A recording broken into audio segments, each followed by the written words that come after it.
Hi everyone, this is Karen Frith. Welcome to the Consultant Collective series. I've spent the last 10 years working with and learning from some of the best consultants in the market, and now many of them are joining me to discuss how they've built a thriving business, how they've survived huge shifts in the marketplace, and to share the secrets of their success with you. The one question everyone asks me is, how do I start my own consulting business? So the Consultant Collective series will provide answers. Join me and some of the most experienced consultants in my network to learn, apply, and share strategies to grow your consulting business. My name is Karen Frith, and welcome to the Consultant Collective series. Hello again, how are you? All right, are you? Yeah, I'm okay. I've just had a bit of a nightmare morning. Why? Because I went over to my office, which has got a nice clean background, and the Wi-Fi just died over there. So it was like pick everything up again and go back into the house. So yeah. But other than that, you know what tech's like. Sent to try us. Yeah, never work with kids, dogs, and technology, right? No.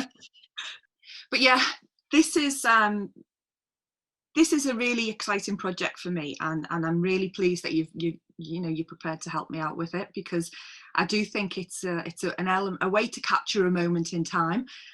We all went through so much last year, and the people that I'm going to be working with have really done things differently, a bit like yourself, but differently in a different way as well. So I've not got loads of the same kind of content coming through. That's cool. Yeah, different angles, people who reacted to it in different ways. But just reflecting back on where we started a few years ago, I think it was back in 2017, was it, that we first met?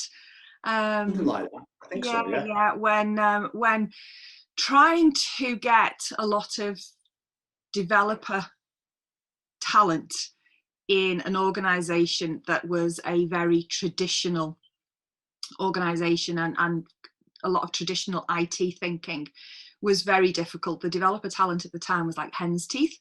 But I certainly think that the approach that you guys had in Code Nation was so refreshing, and talking to you coming from that kind of environment was so inspirational. You were really passionate about what you wanted to do, and I've seen that a lot in the last 12 months with you.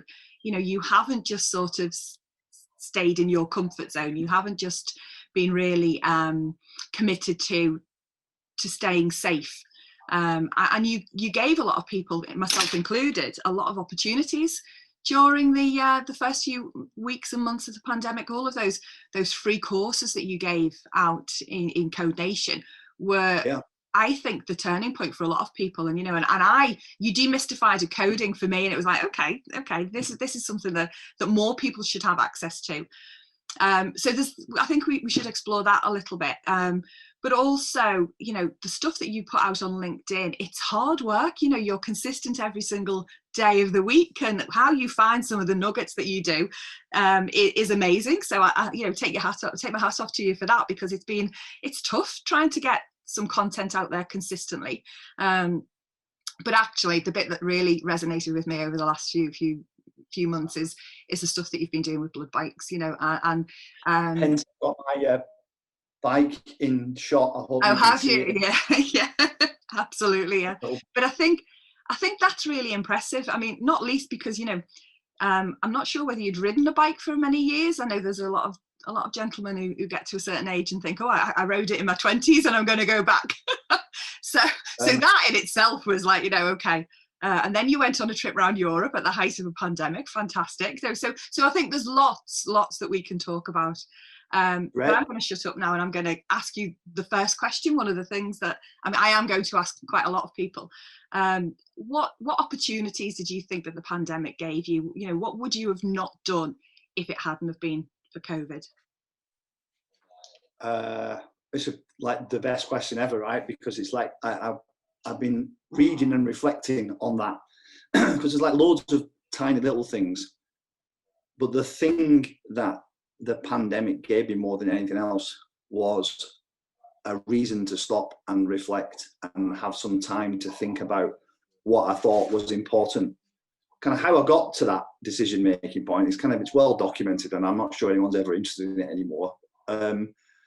But there was a pivotal moment that the pandemic and everything that was going on made me stop to catch a breath, as they say in Liverpool. I had to just stop and catch a breath. Yeah. So I think that more than anything, a moment to reflect. Was that a forced moment? Was that because the whole world shut down and it was like, you know, you took the time out to go, okay, what is it that I really want to do now? Or was it something that you just generated yourself? You know, the whole world shut down and you thought, right, I want to do this for a while, I'm going to take time to pause. Was it forced, or was it a conscious decision? So the first part, I'm like a politician, I can't give you a straight answer, right? The first part was forced circumstances. Looking back, my mental health was suffering a little bit. And actually not anything to do directly with me and how I feel about the pandemic. I'm one of those lucky in life people that I saw it going on and I felt really bad and sorry for probably millions of people. But me personally, it wasn't that affected it. I had some personal challenges with my wife, and I split up, and she was affected by it. Her mental health was affected by it. I'm not saying that's why we split up, but it was a definite contributing factor. And then all of a sudden I stopped enjoying my job, which is bizarre because it was a company that I founded. I found just being on the treadmill of I'm doing this and I'm doing this and I'm doing this. And you said it earlier, I'm very passionate about what I do. And it's the passion that makes me think I can change the world. But when you lose the passion, or I did, for something, that was a conscious decision to say, even though this feels like the stupidest time in the world to quit a relatively high paying job, influential, a captain of industry role, one that I'd carved out. I'd started the company. It was literally my brainchild to say to my co-founders and investors, this isn't for me. That was a conscious decision. And then there's once you start that ball rolling, I'm a little bit of I'm going to jump in and see what happens type person. Well, I can make decisions and then handle the consequences. So the catalyst was forced upon me. It was definitely COVID related. Then the rest was down to me. Probably something that had been bubbling for a while. And I think sometimes when we're faced with that that crossroads where we've got, we make a decision to go left or right, actually, if you go with your gut, and I'm a big believer in going with your gut, does it feel right? Okay, you don't know what's at the other end, you don't know what's around the corner, but actually, if it feels right, let's just go for it.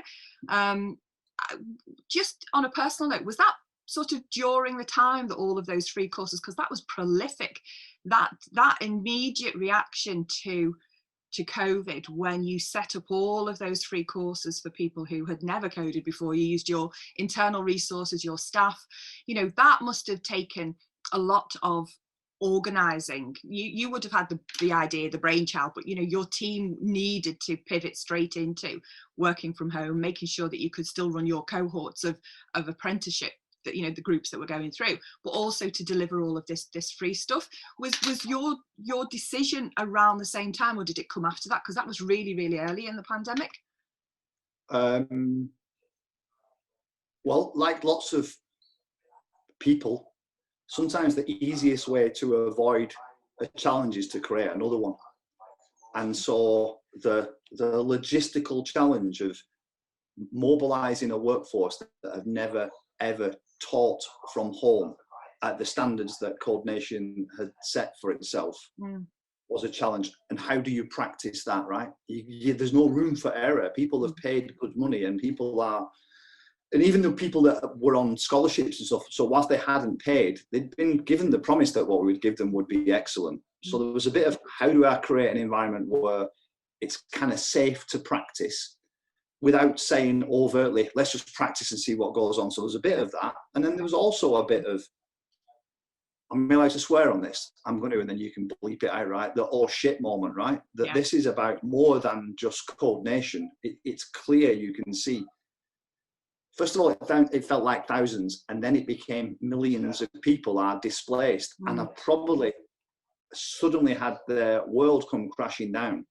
And more than ever, they need something to focus on, or another distraction like I needed. Yeah. So it was literally one of those, I'm a great kind of waker upper at 4 a.m.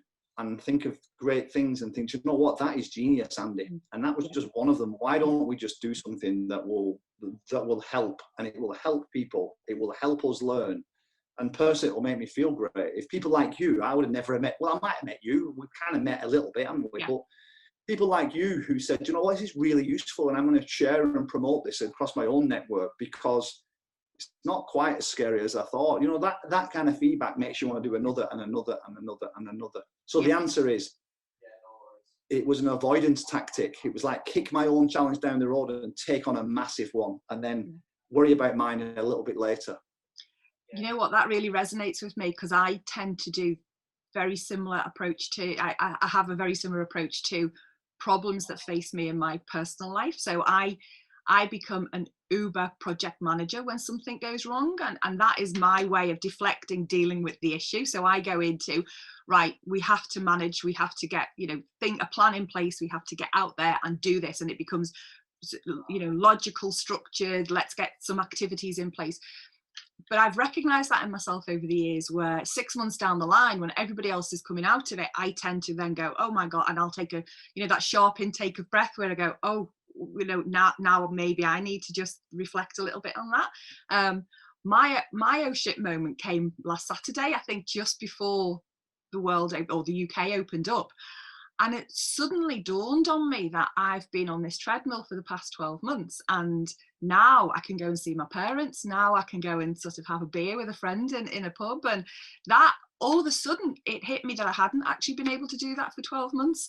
I suppose I'm fortunate that it hit me 2 days before I could go out and do that. But that's, I'm now processing all of that on a personal level, because I've ignored it all for the past 12 months. While I've gone into this project management role of, let's help people that need the help more than I do.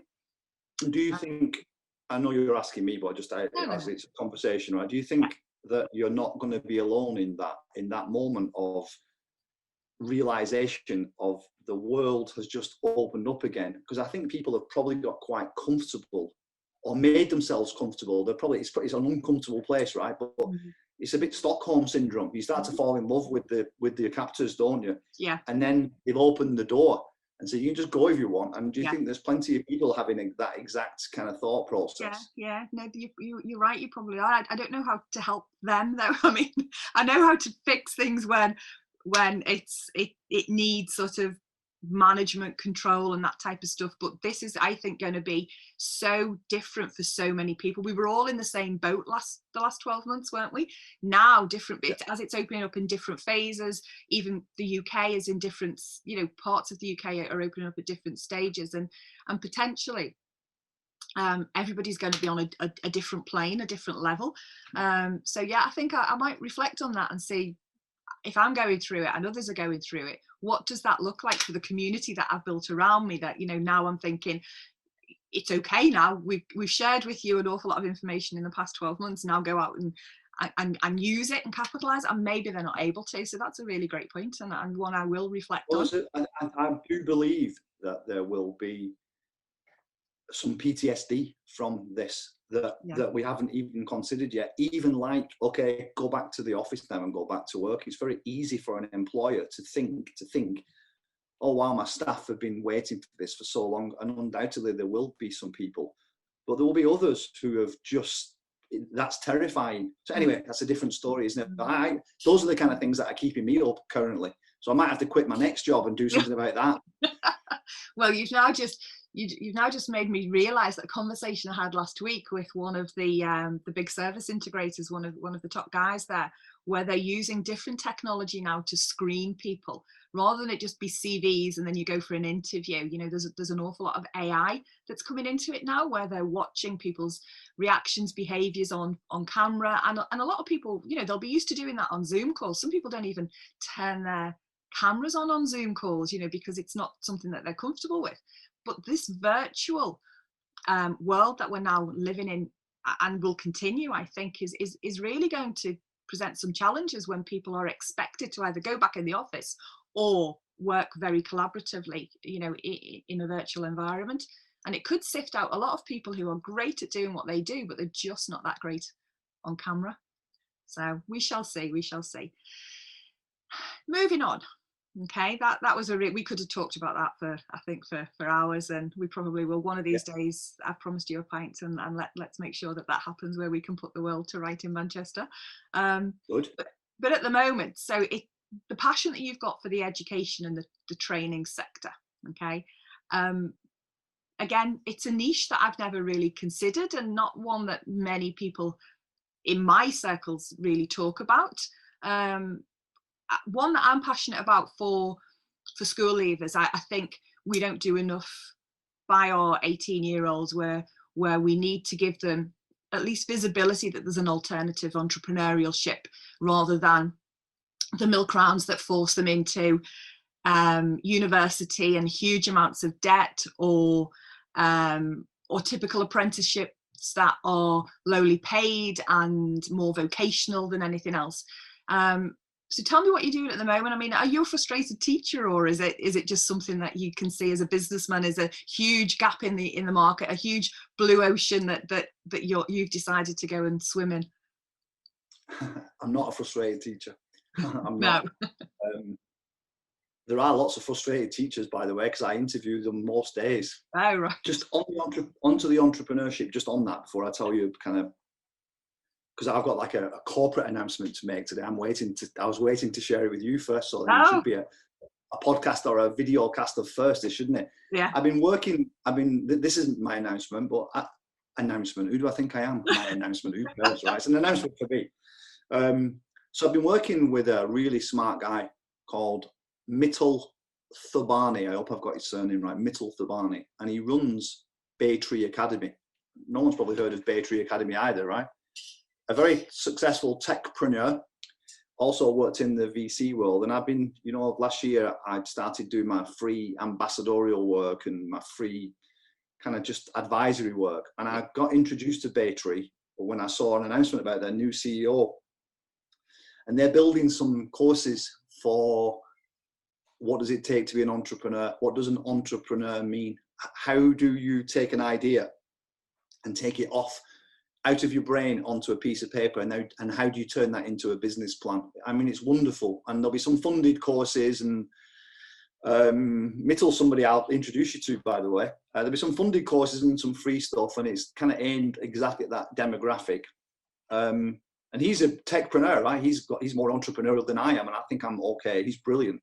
So I have regular catch-ups with him about how do you inspire people to stop thinking you need to be an employee. Because I think lots of us perhaps do be an employee first, and then either have enough money or get fired or get frustrated or whatever to say, well, I'm going to do my own thing. Yeah. And it's not really seen as a career path, and he wants to change that. Yeah. And so I'm a unpaid but very friendly and active ambassador in that. Is the question, what am I doing in education, or why am I in education? So it's the fact that you're disrupting the education and the training market. From the outside looking in, it looks like you're doing things completely different to the way others are doing it. You started with Code Nation, using the apprenticeship levy in a very different way from every other organisation that I'd seen. You've worked as an ambassador, as you say, often unpaid, to be able to use your personality and your standing in the community to sort of promote something that you're passionate about, and I'm just as passionate about the school leaver age, but I've certainly not ventured into raising my head above the parapet to talk about that, but you have, and I just wondered what's the driving force behind that? Because it's not all entrepreneurial, because unless you're in it for the long game, there's probably money to be made in it in a few years' time, but not immediately. It's going to sound like a really corny answer, this, right? But it's the truth. So sometimes it just is what it is. Yeah. I went to a very average school. I think it was a very poor school, if I'm honest. Just an ordinary secondary comprehensive. Nobody in my immediate family and network had gone to college or university. Nobody. My older brother left to join the army. My middle brother, I'm the youngest, left because he was expelled from the same school. The only subjects that I enjoyed were based on how good the teachers were, not necessarily on the subject. So I can remember everything I learned about biology. I can remember everything that I learned about English literature. I'm quite good at maths, and it's because I had 3 inspiring teachers, and the rest I couldn't even tell you. In my RE lesson, all I did was practice my signature. I just knew that one day I'd have to sign a lot of things because I wanted to be famous. So I just practiced my signature. And they didn't bother, they didn't mind. They kind of said, as long as you're quiet and sit in the back and not disruptive. And I never was disruptive. I'm a bright person. I just didn't get on with school.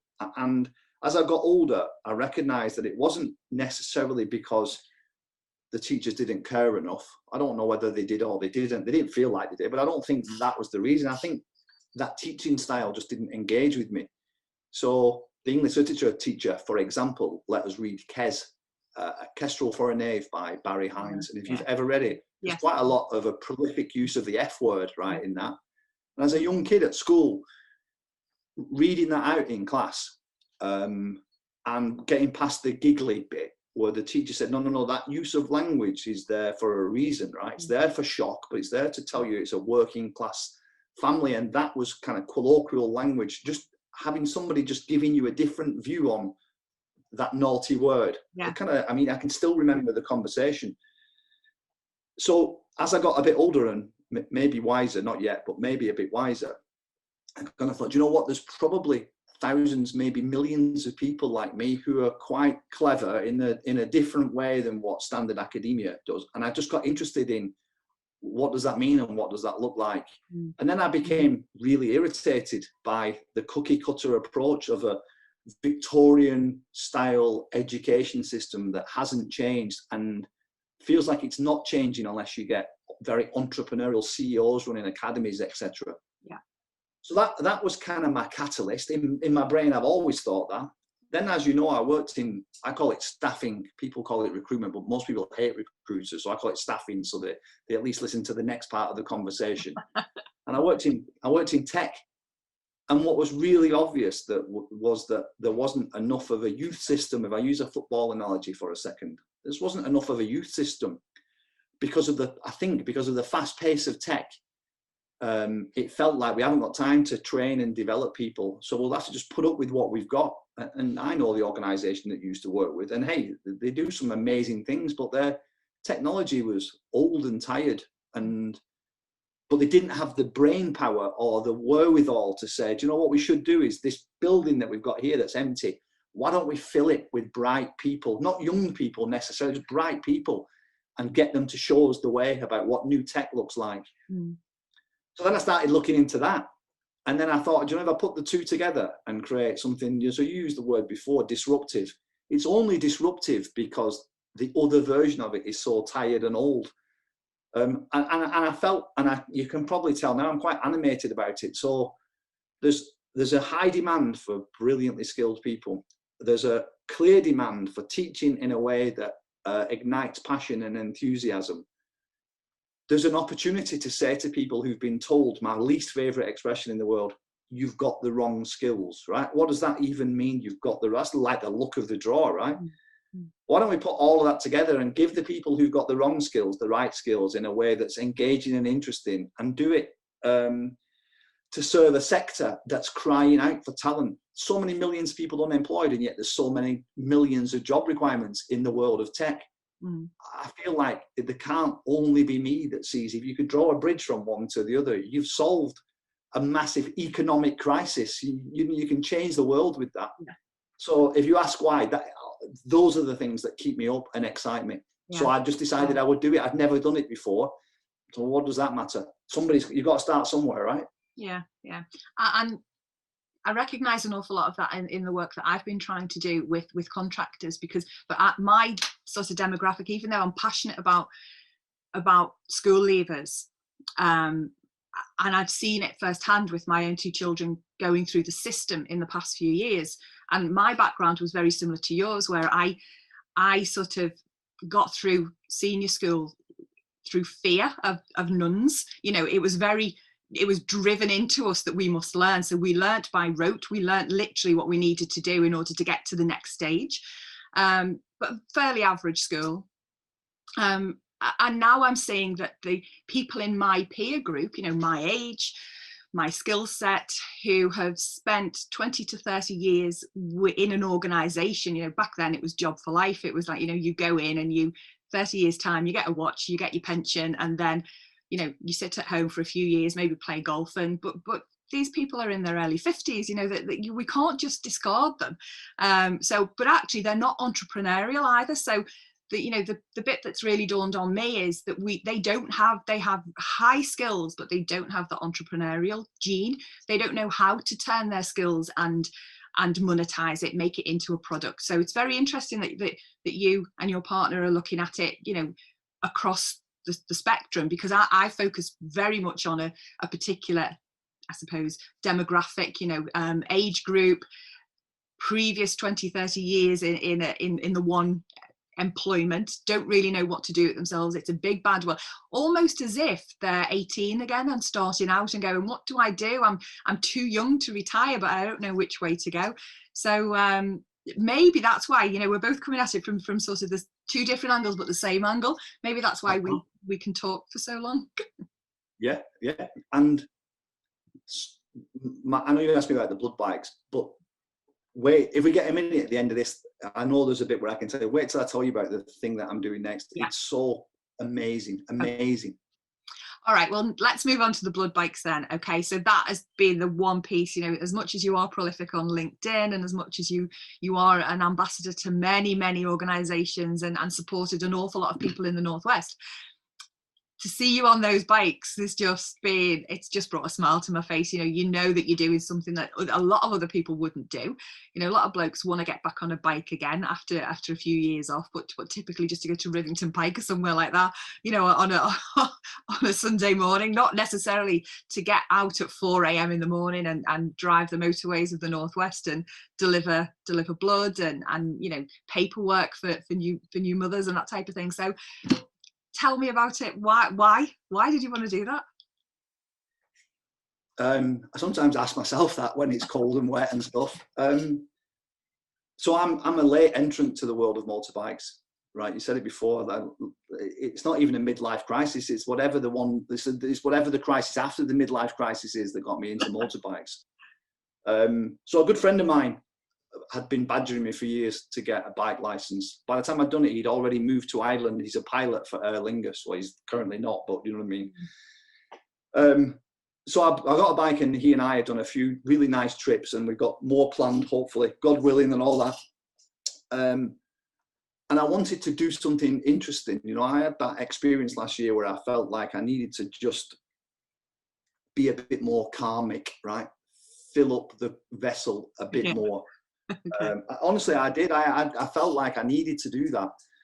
And what better way, right, than volunteering? Well, there's loads of volunteering societies. They're harder to get into than a full-time job, a volunteer program, by the way, and probably rightly so, right? And I actually applied to, there's one here where I live, where you can pick litter out of bushes and do a bit of gardening and stuff.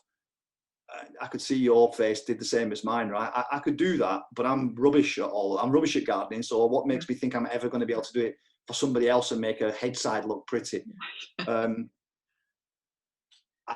I went on my advanced riding course. So I thought that was important. As I'm late on a motorbike and I bought a 1250cc, I thought I'd better probably be quite safe, right? And so I went on that, and it was a way to hang around with other people of my age. I have to be careful what I say. You started the whole age thing, right? People of my age. I've just noticed from my own husband, and although he's driven for 30 years now, so he's the one who tells me about how it's difficult for blokes who just jump on a bike at a certain age, and they've got to be careful. So yeah, so I wanted to be careful, and I'm not a kind of Harley Davidson and leathers kind of guy, right? That's just not what I wanted, and so I didn't really want to join a bike club in case I bumped into that kind of person. It's just not me. I would die laughing, and I wouldn't be able to stop myself pointing and laughing, and you know, no disrespect, but that's just not me, right? Anyway, so I'm doing my advanced riding course, and that's all run by volunteers, which I thought was amazing. And then the guy who was my instructor, Big Tony, known as Big Tony because he's 5'2", was also the recruiting manager for blood bikes. And so we got chatting about that, and I told him that I'd met somebody a couple of years ago at a charity event, and he was a blood biker, and I was very inspired by the work that he did.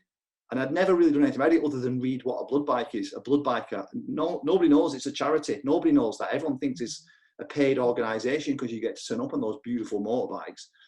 So I was chatting to him about it, and I was inspired listening to him. And he said, you should come to a meeting and just see what we do. And I thought, well, it feels a bit cult-like this. It feels like I'm being groomed for something. And then you find out that what they do is go out at night, every night of the week, and weekends and bank holidays, and deliver essential services for the NHS. And it's all volunteers, and it's to save the NHS millions on taxis. Right? So it's a national organisation. It's an international, actually. And a charity. And I kind of thought, well, I'm at an age where I might need the NHS a bit more than I wanted to, and I'm a new biker. I'm definitely going to have a fall, aren't I? So I want to invest up front. So I found out about it. I did my tests to make sure you're safe and competent and respectful of the charity. They show you around all the hospitals that you're going to deliver to and pick up from, and you're basically an unpaid Deliveroo driver. And the shift starts at 7 at night, and it goes on until the early hours of the morning, and it's 5 nights a week. You don't have to, you can volunteer for whatever you want. They ask you to do 2 nights a month, and obviously in summer you try and do more. And then during COVID, when you've been told you can't ride your motorbike, you know, you've got to try and keep off the road to protect the NHS. Well, do you know what? You get special dispensation if you're a blood biker. So the queue to volunteer for the shifts was massive, right? And it kind of came from that. And then actually I managed to get my COVID vaccines through the blood bikes. I had my second one the other week, so I kind of moved up because I'm in and out of the hospitals. Yeah. And I bumped into the guy that was the like the head of blood bikes only last Wednesday, I think it was. And he said to me, I keep hearing your name and blah, blah. I keep trying to put myself forward to volunteer for more. So actually, hopefully, all being well, I'm going to become the kind of Northwest fundraising chairman for the blood bikes. Excellent. Yeah, which will be my next thing, right? That's my next thing, to give something back. Yeah. So it's just amazing. You don't see anybody from the blood bikes. You have a headset on. You have a volunteer controller. 99% are females, and 99% of them, their partner is a blood biker. They've got the kit from home, and they're just scheduling you, and you just literally get a call. Can you go to here? You register, you've done it, then you go and get the next one and the next one and the next one. And it's so humbling. So we go into the hospitals and deliver essential products. Breast milk is the big market in breast milk. Who knew? An aftermarket in breast milk.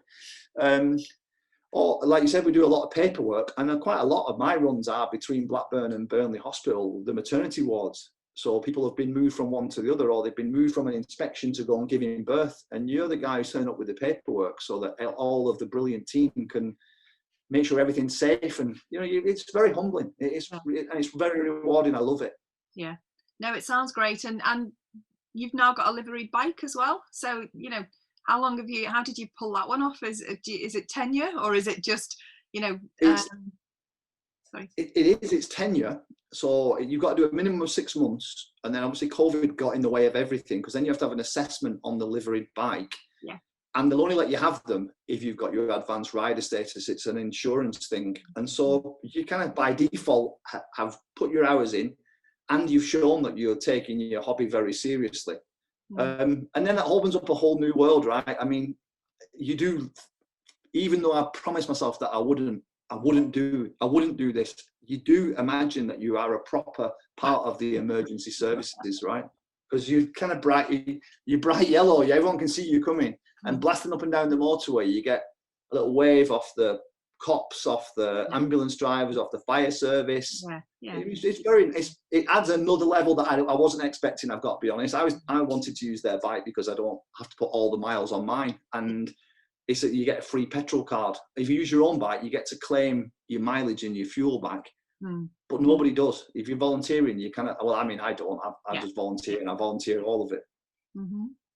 No, and there's always that.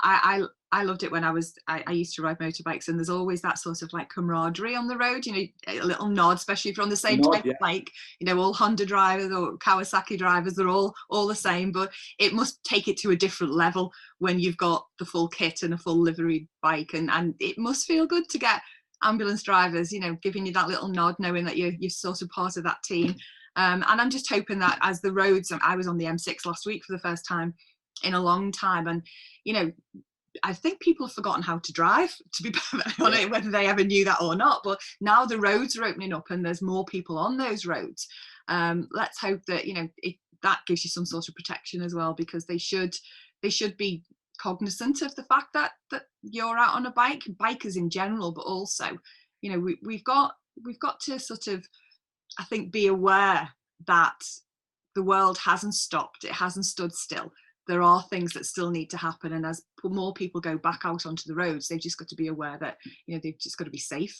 It won't take much to put pressure on the NHS again as people start to drive and commute with them a bit more. So, well, yeah. Aaron, when going into the hospitals at peak COVID times, obviously all PPE up and stuff, what I saw was an insight into what we all see on the news, and you hear the headlines of the NHS is stretched to, you know, all of those things. And it's very difficult to get your head around what that can mean if you're not either unfortunate or fortunate enough to see it. Yeah. We did and still do a lot of COVID test delivery, right? So people who've taken the test. And you go into the hospitals at 1 and 2 o'clock in the morning, and it's just packed out, you know, and it was a stark reminder, actually. Yeah. Right. So moving on, what's next for you then? What does 21 and 22 bring for you? You've got lots of irons in the fire at the moment, but yeah, what is it that you're most passionate about? Not the stuff that we've already spoken about, but you know. Yeah.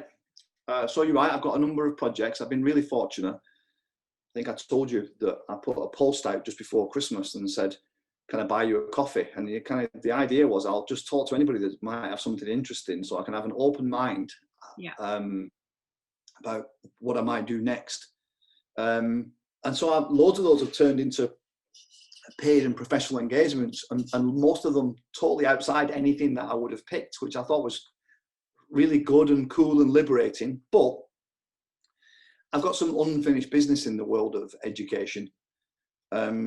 Codenation as a platform was and still is brilliant, right? I've got nothing but great things to say about it.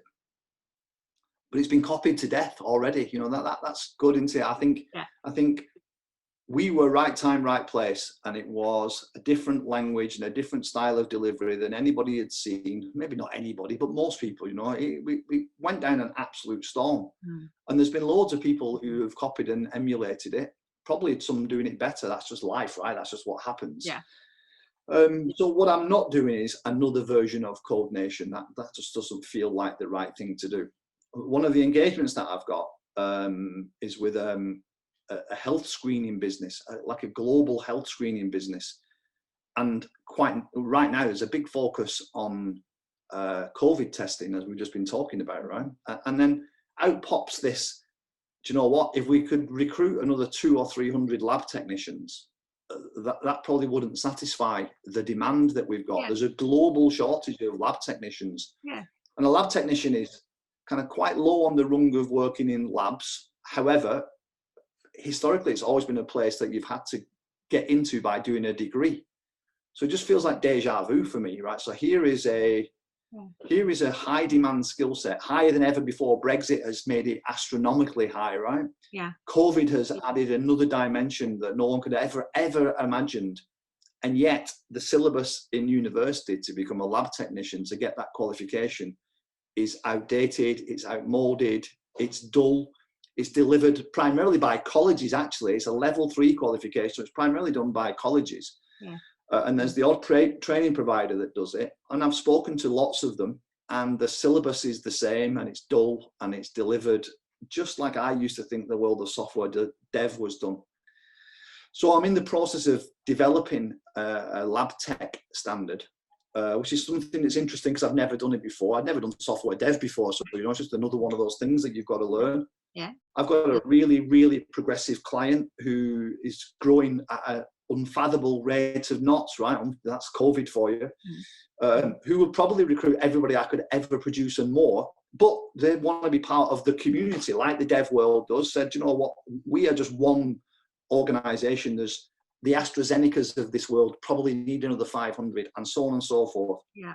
So I'm building a product in that. But the real cool thing is I'm going this week to sign a contract with a business that's built what's called a mixed reality platform. So in plain English, this is one reality. So this is like, our Zoom call, that's just become prevalent. Lots of the boot camps said that this is their immersive virtual learning environment. Well, it's as dull as dishwater, right? And it's brain snapping and it's awful and it's tiring and it's boring and all of those kind of things. Yeah. But it's been forced upon us, and people have, including Code Nation. When I did it, we was like, this is brand new and exciting. Well, it's not now. Yeah. The next reality is the 3D world. So you can build 3D models and rendering that you don't need to put anything on to see, but we can show a laboratory in 3D. You can navigate around it. You can pick things up. You can have an avatar in the room. Mm. And then the most exciting thing is we're also doing some virtual reality work. So whereas in previous life, we would give out a hoodie, in this life, we're going to give out Oculus glasses, the Wow. VR glasses, because Facebook have bought Oculus, right? And they're making them 270 quid. So it's still an expensive giveaway. But the platform that's being developed means that you never need to leave this meeting. We could be in this meeting now, and then I could say, right, the next part of the learning, put your VR goggles on and we'll beam it to you. And we're going to go and mix some samples. We're going to do some amazing things, and we'll be able to see it. And you'll be able to go in and look at it at a molecular level. You'll be able to wander around, be able to meet a colleague in this mixed reality, to meet the head of the lab. So I'm bringing all the things that I learned about how do you make learning engaging and immersive, and putting it on steroids. And so we've got a brand, it's called Credersi, which is Italian for believe or believe in yourself, because that's kind of my focus, getting people to believe in themselves. We've got a product that's being developed that is literally saving the world, right? I know it sounds corny, but literally going to save the world, and is in such high demand. And it will be a place where you can go and get free funded training. I'll be on the list of apprenticeship providers again with my new business and my business partner, Darren. And yeah, that's the first of about 5 products that we're developing. I'm really excited about it. Yeah, amazing. I know Microsoft did a digital twin a few years ago. Is it a similar concept to that, where you're in the room and you're able to pick things up and touch things and that? Yeah. So there's a thing that just came out the other week. So Microsoft's product is called Mesh, the Microsoft Mesh. And it does all of the things that I've just described, and amazingly well. But they're taking it in a particular direction, and I'm taking it into a direction that is just made for education. It's just made for exciting education projects. And who are the audience? Who are the customers? Are they the AstraZenecas who need lab technicians, but not necessarily in a lab? So could it be that you could go out to the global workforce, for instance? So yes, it's going to be a global product. I've just hired somebody who's as a non-exec, who's used to franchising products around the world. So there's that. There's the science people that we already know, but you know what? There's another industry beneath it, which is private health screening. Wow. And so that's also a target audience. And there's a nice convergence, right? Because lab and tech are now the same thing, right? You have to analyze data. You have to be able to do things that is more than light a Bunsen burner or whatever you might think a lab worker does. Yeah. So it's got some nice segues into the other stuff that we're doing, which is around data sets and data manipulation and the things that e-commerce need. And you know what? It's an exciting and a sexy proposition, isn't it? You know, lab technicians were never a real sexy option for going into university. You know, it's hard work, but actually, as you said, they're more sort of the commodity within the health environment. You know, lab technicians were just there doing the work. They weren't sexy like doctors or the nurses, but more seen as a necessary evil. So I think if you can, the type of people that you're likely to attract, and you actually are bringing the quality of the perception of that role, it would be just amazing, I think. And giving, you know, if we go right back to where we started, giving school leavers the option to enter a world that ordinarily would have been 2 or 3 years down the line, after incurring huge amounts of debt in university, and open up that global workspace to them. It just sounds amazing. It really does. So when is it likely to hit the market? So our first cohort will probably be being trained in August or September of this year. We're doing lots of work on the platform now, doing lots of work with the curriculum now. We've got some interested customers. Clearly, if you are a buyer of lab technicians, right, you know that the challenges are just being compounded and compounded and compounded. And you also know that when you get a fresh graduate, no disrespect, they've been taught a curriculum that's this wide when you want them to be focused on something that's this narrow. Yeah. And with what we're bringing to the market, we can kind of make it semi-bespoke for your lab and for your working practices. Okay. So there's a lot of people wanting to contribute to the actual build of the curriculum. Yeah. And just finally, I know that you honed in on the 16 to 18-year-old. I'm just as keen that the 45-year-old who's about to lose their job because they've got the wrong skills, their employers can give them the right skills on a funded course. And so kind of my same logic applies. You don't need to go looking for somebody new. Spend the money that you're going to make on redundancy on reskilling and upskilling people. Yeah. And that will allow them to use their life experiences as well. So, you know, they bring in those 20 odd years worth of working with people, working in an environment that otherwise could just get lost, you know. So I think it's just amazing, and I'm certainly going to talk to my community about it as an option. I'm hoping that there could be some opportunities for self-employed type of work in this as well, so they don't just have to go into the employer route, but if they potentially invest in themselves, a bit like, you know, people who use these services of Code Nation, ultimately, you know, these types of people could go out there and become consultants in their own right. It's that entrepreneurial thought that always goes through my mind. How can they use this to really grow their own skill set as well as grow their own business as well? So potentially that's an option. I will keep an eye on what you do and how you do it and how we can get involved. But yeah, I just think it's amazing, the passion that you've got for everything that you do. It's a pleasure to see, because believe me, I talk to an awful lot of people who don't have as much passion in that you've got in your little finger in their whole body. Believe me, it really is amazing. So well done. Well, thank you. That's very kind of you. That's really kind of you. Thank you. I enjoyed that. It's nice to be able to, hey, listen, I know we're probably going to end it now, but it's nice to be able to give yourself something to jump out of bed for, right? And if you rely on the world to give it you, I think you're going to spend your life disappointed. I just think, why on earth would you decide that is how it's going to be for you? If you've got even just a spark of something, just get on and get it done. I know, but what you've been through on a personal level as well, many people would have just folded with that. You know, you take, and there are, I've spoken to many people over the past 12 months, and there are a certain type who just take everything that's thrown at them, every, you know, bit of adversity, and turn it into an opportunity for change and a challenge for the future. So, you know, you're one of those people, and as I say, I've spoken to many over the past 12 months and over the years, and there's not that many out there, unfortunately. So I do think that people need to hear this type of conversation, just so that they go, you know what, maybe it sparks a little bit in them, you know.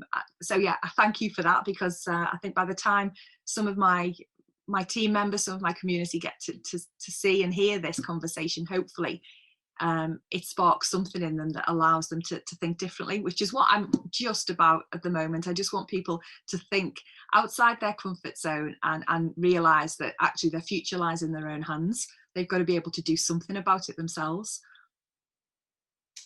Yeah, more power to you. I don't think this will be the last time we have a conversation, but hopefully soon it can be over that beer in Manchester, as we've promised each other for the past 12 months. And then let's just see, look at what your roadmap is, look at how you can come back and potentially give the team an update on how you're making this happen. you know, because it's not easy. And, you know, and I know that you've got some good people around you, but a lot of it is down to you being the driving force, you know, and how you get yourself up out of bed every day and do the 2 or 3 things that, you know, totally different things that are in your life at the moment, because some people just get overwhelmed by doing one thing really well. Certainly contractors in my, you know, in my world, they have a client and then they go quiet and they just give their all to that client and then pop up 6 months later and think, well, why is the world forgotten about me? You know, it's hard work, but you've got to keep those plates spinning. So I think that's quite inspirational. And yeah, I'd love to get another conversation in with you, maybe closer to August when you're ready to go, and we talk about what it looks like at that particular point in time. Okay, thank you. Great. No, thank you. Take care. Take care. Speak soon. Good luck. Bye. Bye. Cheers, Karen. Bye.